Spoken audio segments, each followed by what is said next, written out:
What's up, guys? It's your favorite reseller, Morgan, back again with another video. Today we're outside. It's really nice, not too hot, not too cold. We're relaxing. But today we're going to talk about the top 3 mistakes that I made in my first year reselling.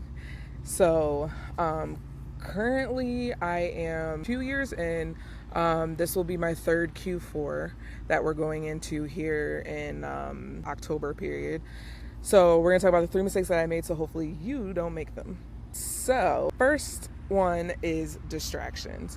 So I started off with Amazon, and when I say there are distractions everywhere, there are distractions everywhere. From Amazon itself, you have the Amazon influencer program, the marketing program, the reviews, the affiliates, the what else is there, private label, like literally coming at you from every direction, KDP. And it gets so distracting because you're like, oh, I can do this, oh, I can do that, oh, that's another way to make income, this is another way to make income. And before you know it, you're like in all of these things doing little bits and pieces instead of giving your full self to reselling. Distractions is like such a huge thing, and honestly it still affects me today. It still affects people who I know have been reselling for years. It's really hard to stay focused, like stay in your lane and stay focused on your goals. Also, like, to be honest with you, YouTube, like everywhere you go, you have the people flashing those orange bars. You have people saying, oh, I made 6 figures, I made 8 figures, I can do this, so can you. And like the reality of it all is, yes, we all have 24 hours, but we all don't have the same 24 hours. We all have different responsibilities. We all have different things playing into our lives, where some people, it may just be them. They have to worry about other people. They may have family, they may have bills. There's just so much other things that you'll hear a lot of people say that we do not all have the same 24 hours by any means.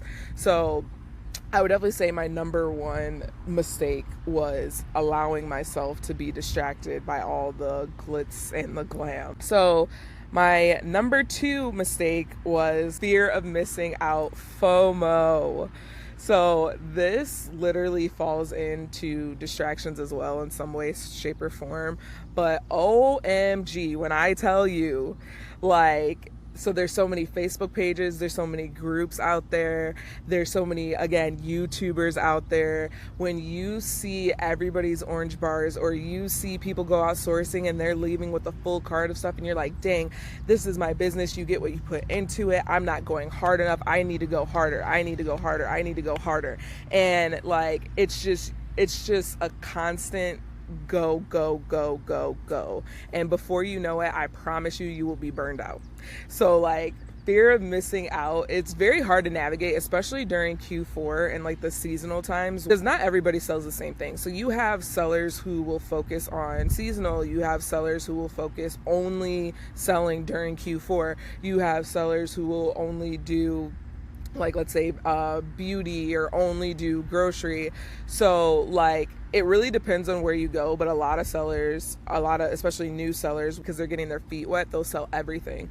So like, when you see, there's a lot of BOLO, be on the lookout groups, they're like, oh my gosh, I got this for this much and it made me $200, and you're like, what? So now you're running around everywhere trying to find it too, which isn't a bad thing, but to a certain extent, you just have to know what you're trying to do. What is your goal? How much are you trying to make? Because that item could be making them $200, but it could also only be 20% ROI, while your goal is supposed to be 50% or 100% ROI, and like, that's not great. So for you and your business, FOMO, definitely number 2 mistake that I made. We're gonna work hard to not fall in that trap this year. Number 3 is not fully knowing my numbers. So my first year of reselling, no matter how many videos you watch, no matter everything you do, you fall into this trap, especially with like Amazon more, because you're scanning, and it's like, oh, I can't sell this, oh, I can't sell that, oh, this doesn't make money, oh, somebody is like selling this for what I would be buying it for. Like, that is, it's defeating, right? So when you finally get something that's like, oh my gosh, I'm gonna make money on this, Well, it's very easy to be like, oh, I'm gonna make $5 on this. Yeah, but how much did you spend on it? So like, oh, I spent $20, but I'm only making $5.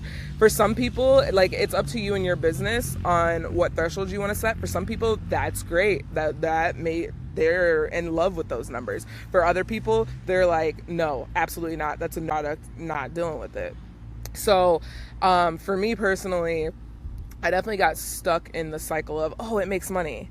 Oh, it makes me my minimum profit threshold, which was $5, but it wasn't giving me that return on investment back.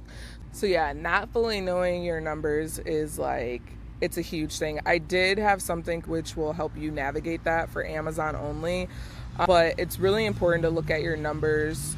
So I did make money my first year, but I did a lot of hustle and bustle for not a lot of return. And so that was something that was definitely an eye-opener for me. So I made 20% net profit. For some people, like, that's what they want. For me, that was not what I wanted. So I had to do some reconfiguring of my business, figure out my goals. How can I get to where I want it to be? So year 2 has been better in terms of refocusing, kind of in a way starting over and trying to scale back up with Walmart. I have now added WFS. So now with adding WFS, there's just a little bit more things that I need to do to scale to get to where I want to be. So those are definitely the top 3 mistakes that I made my first year. Hopefully this will help you so that you don't make those mistakes.